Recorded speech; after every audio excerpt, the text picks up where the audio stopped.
Minister, how many people exited Canada last year? So thank you, Madam Chair. Again, we are here today to talk about Bill C-3. It's a bill that many Canadians and many families have been waiting for many, many years. The reason why I ask this is just to pick up on the last stream. How are you going to prove a claim that's made under this chain migration bill if it's prior to 2019 if you can't track entry and exit data? Like, don't you think that there's a pretty big potential for fraud there? So thank you, Madam Chair. Again, the current legislation that, that was struck down was found to be not acceptable. There's a lot of consequences to Canadian families that are living. So I get your word salad, but so let's say somebody makes a claim before that their 5 years happened before 2019 and you're not tracking exit and entry data.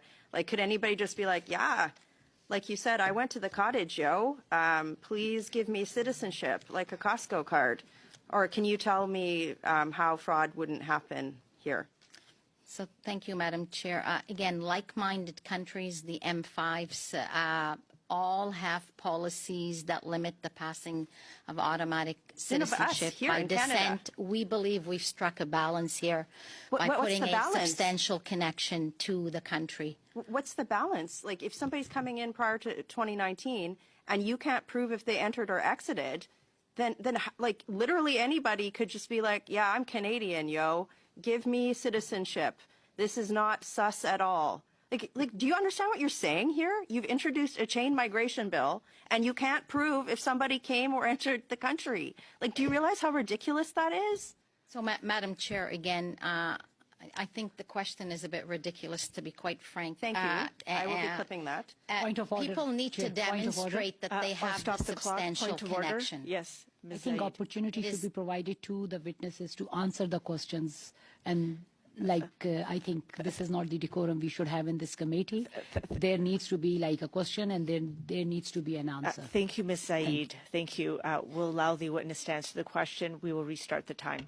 Ms. Diab. Actually, just point of order on that with the time stop. I would love an answer. It would be awesome. I actually agree with my colleague. I'm not getting an answer from the minister. Thank you for this point of order and raising it. I'm asking, Madam Chair, how she's going to prevent fraud on this. And you started my time. I'm making a point of order, right? So yes, you're asking a question. I didn't get an answer. So I'm going to restart your clock, and then we will have the minister respond. Thank you. Minister Diab. So can I just restate the question, because my colleagues were trying to silence me?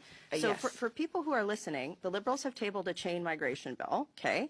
And in order to fulfill the requirements of this chain migration bill, which will give them Canadian citizenship, they have to say that they were in Canada for 3 years. But prior to 2019, or we don't even know today, the Liberals can't prove if they were in Canada. So, Minister, how are you going to prove rampant fraud and the abuse of Canadian citizenship? So thank you for that. We already do this for all naturalized Canadians. Applicants will be asked to submit evidence of their Canadian parents' physical presence. I mean, this is something that's been done in this country and in all countries with proof of the on the citizenship application. Okay, so it would include things like I'll stop the clock, but hold on. I'll stop the clock, Minister. Ms. Garner, please allow the witness to finish. I don't have to, Chair. On a point of order, I do not have to let the Liberals word salad my answers when I'm asking about the value of Canadian citizenship. Sorry, you can't do that. Here is the problem, Ms. Garner. There is crosstalk, and it is very hard for interpreters to interpret, and it's very difficult for them to do their jobs. Kindly allow, if we could have one person at a time. Ms. Minister. No, it's me. I get to ask the question again since you interrupted me again. And then I will allow the witness to answer the question. Thank you. Point of order. So if the witnesses answer direct questions, then we wouldn't get into these kind of situations. But if we're allowed the witnesses to continue off. Mr. Ma, this is not a point of order. Okay, Ms. Michelle Rempel-Garner, please go ahead. Thank you.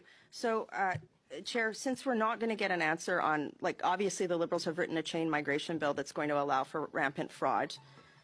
The minister doesn't include a requirement for taking a citizenship test in this chain migration bill. She said that this bill is the right thing to do. Is it right to grant Canadian citizenship to somebody without taking a citizenship test?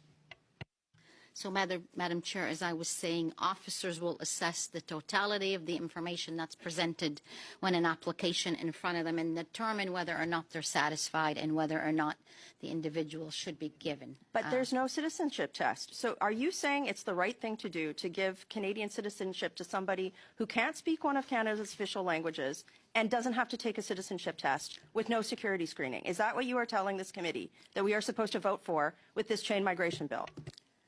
Madam Chair, this bill was drafted to have reasonable limits that would surpass the constitutional rights of people. It strikes a balance by protecting the value of Canadian citizenship, gives fairness to Canadian families. Wouldn't you argue that Ms. Rempel-Garner, please allow the witness to answer the question. She is word salading. Please let her finish the question. Okay, Minister, yes or no?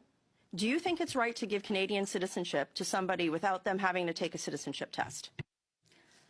This bill is here to protect Canadian values, and I believe we've struck a balance. If you have any amendments, we are, the committee's happy to look at those. So you'd support an amendment to make somebody take a citizenship test? I said if there's amendments, No, I'm that's asking you why now. the committee That's a yes? is here. So what I'm saying is this That's a bill no. protects the value of citizenship, and it is something It's a that yes, is no? very important Ms. to all Rempel-Garner, Canadians. please allow her to answer. Would you accept an amendment to make people take a citizenship 15 test via this seconds. bill? Yes or no?